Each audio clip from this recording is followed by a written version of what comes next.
we go.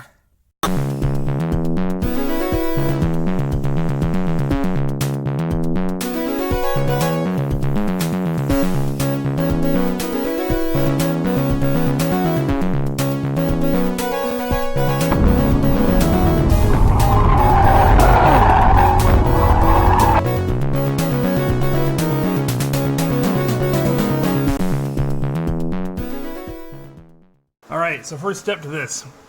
Locating the heater core hoses. On my car, the lower hose is the hot hose, and that intake's right here, where I'm pointing with my finger. Now, luckily for me, I've already taken off these bands, clamps. They just unscrew or they clip. A lot of times when you go to do this job, these hoses are very difficult to remove and you can actually damage the heater core itself. In my case, the first time I did it, I had to use some hose clamp pliers and gently, patiently work it back and forth, trying to move it. Now, with my strength here, I'm able to wiggle that loose and it's just gonna pop right off.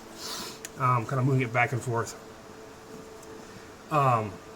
You want to be careful, use patience, and do this slowly.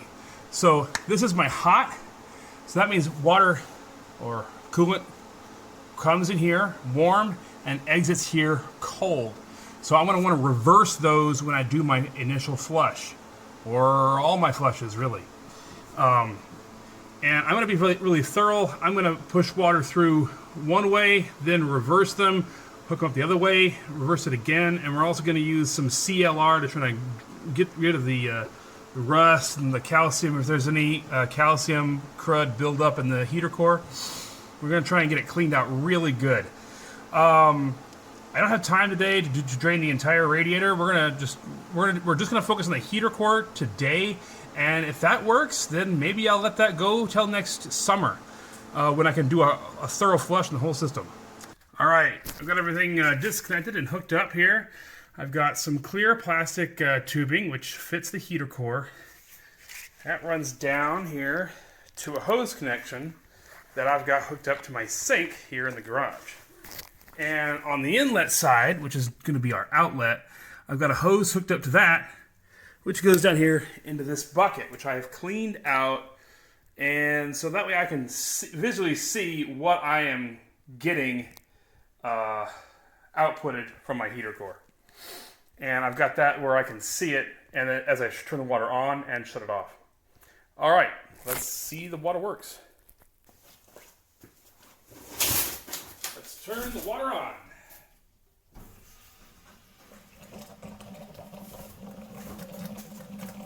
There we go. A lot of air in the system.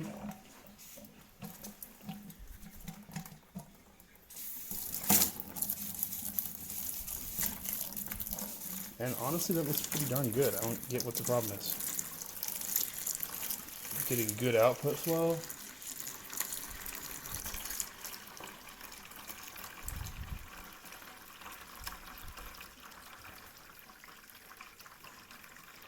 I'm not seeing anything in the core. That looks beautiful. And there's good flow through both hoses. I really, truly don't understand. Maybe there was no issue with my heater core at all.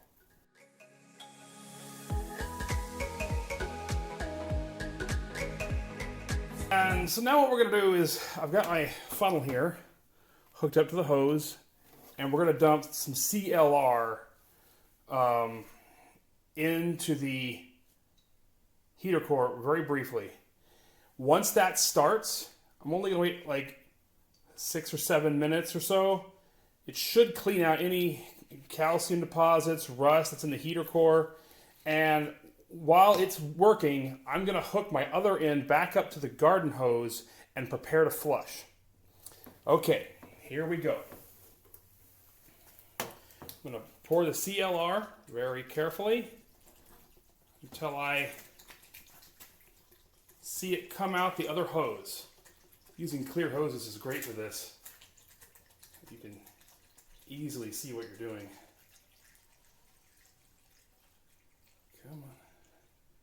Water's coming out the other side.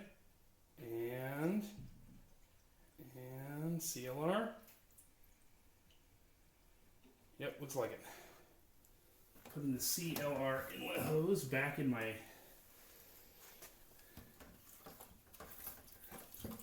will soon be my outlet hose.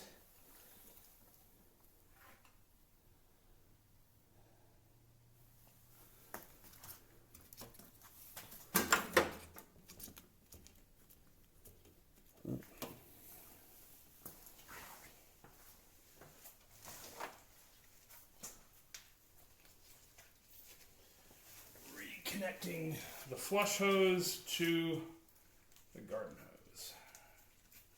So we are ready to flush as soon as it should be done.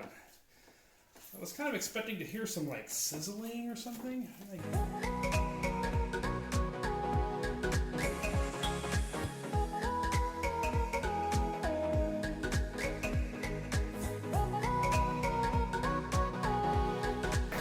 About 8 minutes, about 7 minutes, something like that. I'm gonna go ahead and fire up the water again.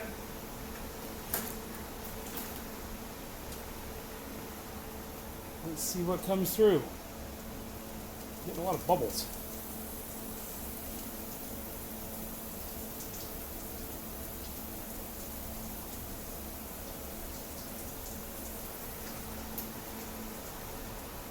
And my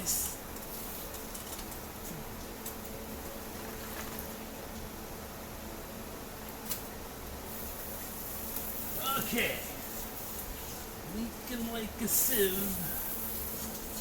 Probably too much pressure over here. Swing water off.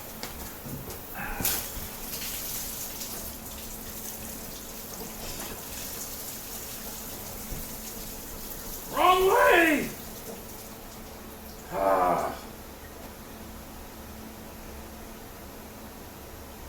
If you're going to do this, make sure that you put a clamp on your hose.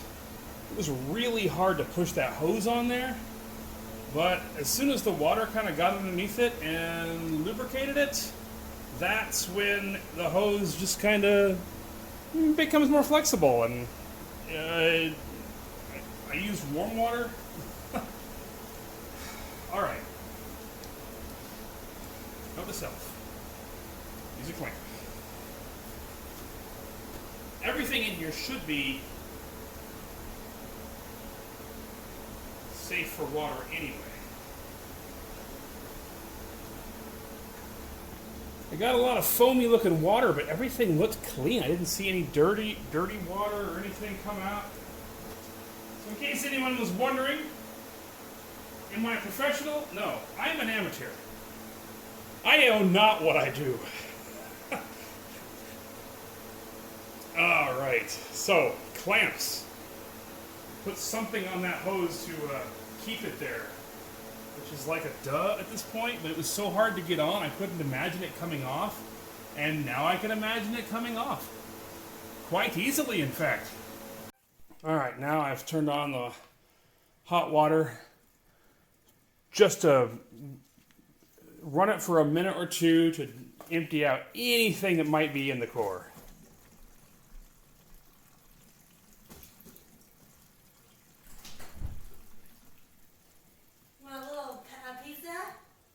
Little pizza? Yes. You want it heated or just cold? Cold is fine. Huh? Cold is fine. Alright, flushing it with hot water is now done. My thoughts and feelings on this project, I feel like I've done nothing. I did get a lot of soapy looking bubbly stuff coming out in the in my bucket here. I'm hoping it's a positive sign. Maybe I've done something. We'll just have to know when we turn it on. Antifreeze looks fantastic, though. I'm still wondering why the heck I'm getting low heat. And it may be just that like half the heater core is clogged beyond belief, and I'm just going to have to break down, either tear my whole car apart, or pay someone to do it for me. Anyway. Let's refill the heater core with antifreeze and try it out.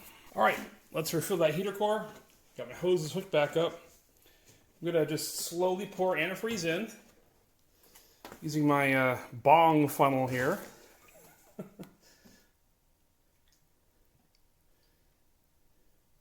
If you've gone to college, you'll know what I mean. I've never used one myself.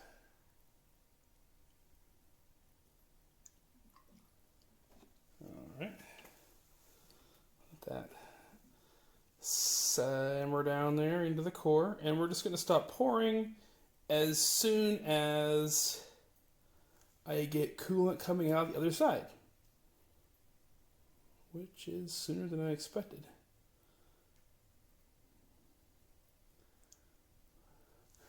I can see water come out the other side. Can I get coolant? If I lift up, and I can see the coolant slowly go down into the core. Keep going.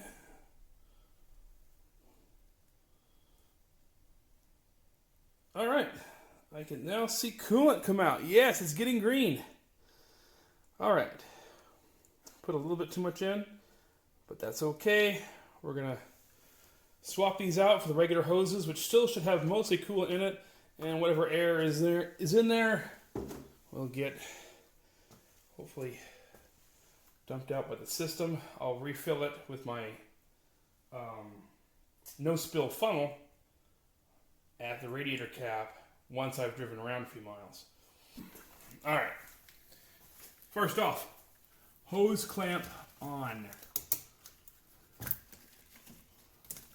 gonna slide the hose clamp onto the hose I'm gonna put it onto. So I'm having one of those dope moments. I'm trying not to get coolant all over everything. And we're gonna slide this one off and this one on in one smooth, swift motion, right? 3, 2, 1, and okay, and gush everywhere. 3, 2, 1, and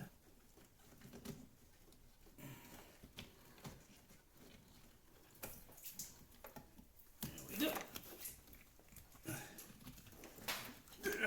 There it is. All right. To the best of my ability, I'm going to clean up any coolant that might have got on the hoses. Because as it dries, it's going to get sticky. And it's going to attract dirt. It's going to make the engine look like crap. You know, because my car is a well-oiled performance machine.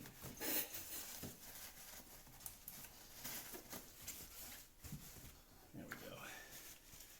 It's better. Alright. Now let's just wrench on these hose clamps here a tad.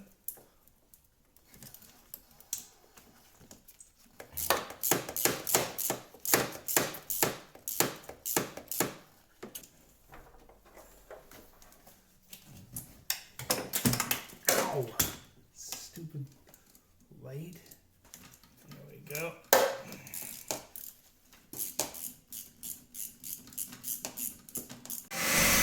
All right, checking for leaks in here.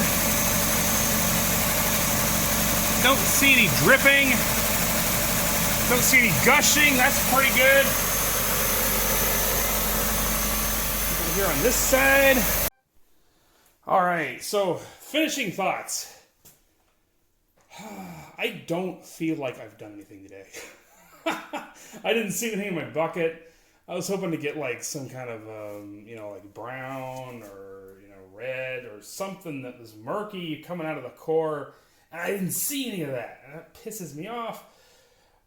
Maybe my heater core's fine, or maybe it's just clogged up halfway and I'm just flushing out the part that the water can flow through.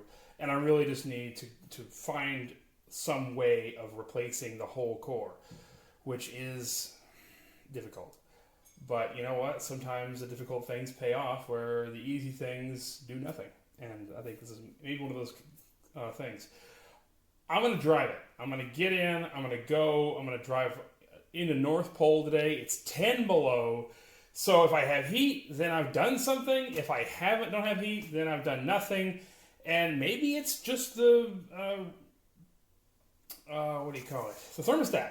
It could be just the thermostat, and I'm spinning my wheels here, but I'm doing everything under the sun because this car has never had good heat, and I don't want to replace the heater core. But then again, I'm not gonna buy one of these cheapo thermostats from AutoZone or from O'Reilly's anymore. I've got a good thermostat. I'm gonna pop that in later.